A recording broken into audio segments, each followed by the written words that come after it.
Well, today we met here at TCS offices in Bishopsgate 22 in London. And this is a great experience. It was an experience, one, the location, of course, and together with the TCS team.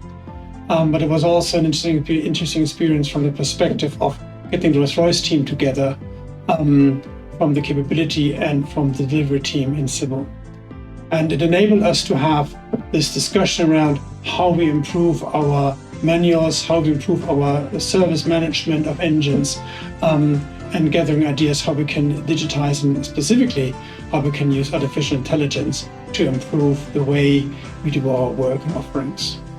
In the moment, the team thinks about how we can have a sustained way of driving improvements through the ideas generated, and how we can make sure that we indeed deliver at pace the improvements we need for the business.